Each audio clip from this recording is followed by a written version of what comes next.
नमस्कार दोस्तों, मैं प्रियांश रोकंजी स्वागत करता हूं आपका आपके पसंदीदा यूट्यूब चैनल में। जैसा कि मैं आपको प्रीवियस ईयर्स में आए हुए क्वेश्चंस एसएससी सीएचएसएल या सीजीएल में जो आपके क्वेश्चन पूछे गए मेंस में टायर 2 में, मैं आपको वे सभी क्वेश्चंस आपके करा रहा हूं ताकि आपके जो अपकमिंग एग्जाम है, चाहे वो सीएचएसएल 2020 हो या सीजीएल 2020 हो, आपका सीजीएल भी जल्दी आने वाला है और सीएचएसएल के तो फॉर्म आपने भर दिए होंगे, उम्मीद करता हूं भर दिए होंगे। ठीक है, तो आप सभी के एग्जाम्स एसएससी के शुरू हो चुके हैं, पहले 2020 के आएंगे, तो उनमें सब में आपकी ये क्वेश्चंस आपकी बहुत ज्यादा हेल्प करने वाले हैं। शॉर्ट ट्रिक्स आपको पता चलती रहेंगी कैसे कैसे आप एग्जाम में क्वेश्चन को हैंड आउट कर सकते हैं और कैसे कैसे सॉल्व कर सकते हैं। ठीक है, तो आज का क्वेश्चन देखते हैं। एसएससी सीजीएल टायर 2 में ही क्वेश्चन पूछा गया था। ये एसएससी सीजीएल टायर 2 में क्वेश्चन पूछा गया था 2019 में। 2019 का क्वेश्चन है।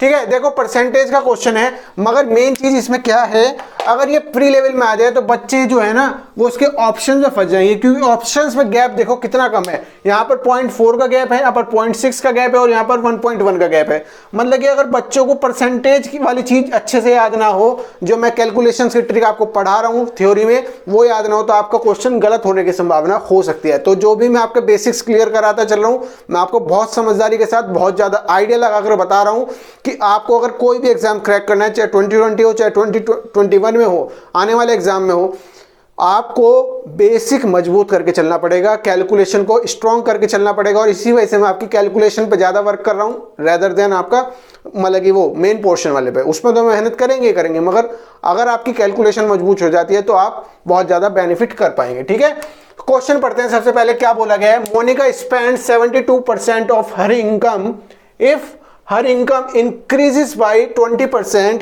and saving increases by 15%, then her expenditure increases by what? Hindi वाले स्टूडेंट्स को बता देता हूं, जो मोनिका है वो 72% अपनी कमाई का व्यय कर देती है, और यदि उसकी इनकम जो है, उसकी कमाई जो है वो 20% बढ़ जाती है और उसकी बचत जो है वो 15% बढ़ जाती है, तो उसके जो खर्चे हैं वो कितने परसेंट बढ़ जाएंगे। तो सबसे पहले तो आपको एक चीज समझनी चाहिए कि जो आपकी इनकम है, जो आपकी कमाई है, ठीक है, वो किस किस चीज से मिलकर बनी है। भैया आपके पास 10,000 रुपए की सैलरी आई, आपने 70% या 70 रुपये मतलब कि 7,000 रुपये उसमें से खर्च कर दिए। तो सबसे पहले तो आपने शौक पूरे किए, उसमें से आपने खर्चे कर दिए, एक्सपेंडिचर कर दिए। ठीक है, इनकम आई, उसमें से आपने कर दिया एक्सपेंडिचर, और फिर जो आपके पास 3,000 रुपये बचे वो आपका कहलाएगा सेविंग, जिसे आप कहेंगे बचत, जिसको आप बैंक में डाल सकते हैं, किसी पॉलिसी में डाल सकते हैं, किसी अदर चीज में डाल सकते हैं। मगर क्या, आपकी इनकम जो है वो एक्सपेंडिचर और सेविंग से मिलकर बनी है। सबसे बेसिक चीज तो यही समझो। ठीक है, अब वो क्या बोल रहा है, देखो आपके पास कोई इनकम आई होगी, उसका 72% आपने खर्च कर दिया। ठीक है, मोनिका ने खर्च कर दिया। समझो, मैंने इनकम को मान लिया लेट इनकम बराबर सी। इनकम को पूरा मत लिखो, आई लिख लो बस केवल।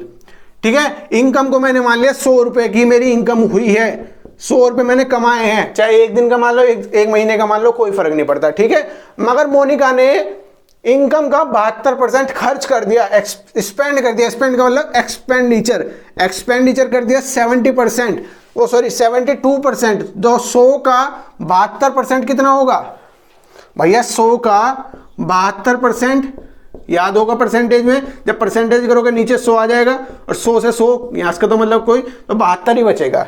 ठीक है, तो एक्सपेंडिचर आपका हो गया कितना? 72। तो आपकी सेविंग क्या बची भैया? सेविंग क्या हुई? आपकी इनकम पता है, एक्सपेंडिचर पता है, इसमें से इसको उठा के माइनस कर दो, आपकी वही सेविंग हो जाएगी। ठीक है, तो आपकी 28 रुपए की सेविंग हुई है। 28 रुपए की सेविंग हुई है। सबसे पहली कंडीशन तो आपकी ये रही। अब वो नेक्स्ट कंडीशन में क्या कह रहा है, मोनिका की इनकम बढ़ गई कितने से? 20% से। मोनिका की इनकम 20% से बढ़ गई। इसका मतलब क्या? 100 का 20% और जुड़ेगा, 100 का 20% और जुड़ेगा। मतलब क्या? 100 का 20% कितना होगा? 20। मतलब कि उसकी जो इनकम है वो बढ़कर 120 रुपए हो गई। नाउ ये था पहले अर्लियर, पहले का केस था ये अर्लियर का। ठीक है, हमने 100 रुपए मानी थी लेट, और उसकी इनकम 20% बढ़कर 120 रुपये हो गई, क्योंकि 100 का 20% कितना होता है, 20 रुपये ही होता है, और 100 से 20 रुपये बढ़ गए तो 120 रुपये उसकी इनकम अब हो गई। कुछ प्रमोशन हुआ होगा और उसकी सेविंग भी बढ़ गई 15%। अब भैया 100 का होता 15%, तो आप एकदम फटाक से निकाल लेते कि 100 का 15% 115, मतलब कि इंक्रीज हुई ना।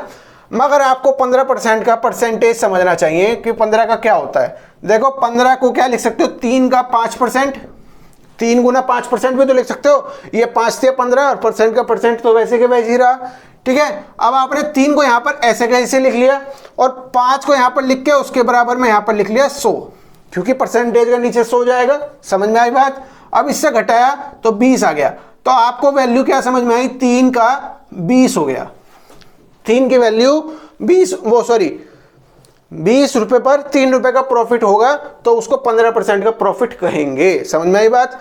तो आपको या तो इसमें डायरेक्ट मल्टीप्लाई कर लो, आपकी सेविंग इंक्रीज हुई है यहां पर, तो सेविंग में फर्क पड़ेगा, तो सेविंग जो है 15% और बढ़ जाएगी। या तो 28 का 115% कर लो डायरेक्ट, ठीक है, या फिर इस तरीके से करना चाहो परसेंटेज की तरह से, इस तरीके से कर लो, ठीक है।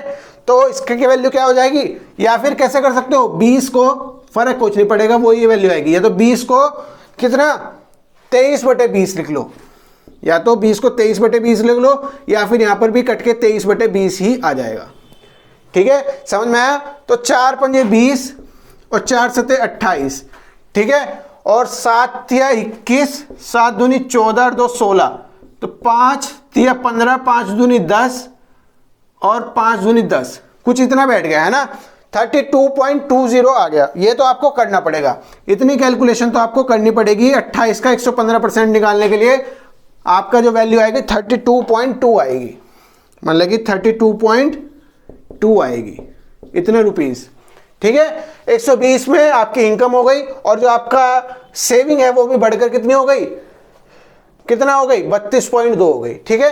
तो आपको अब इसमें से एक्सपेंडिचर निकाल लेना है। सेविंग को यहां लेकर आओगे, इनकम में से घटाओगे तो आपका वैल्यू आ जाएगी।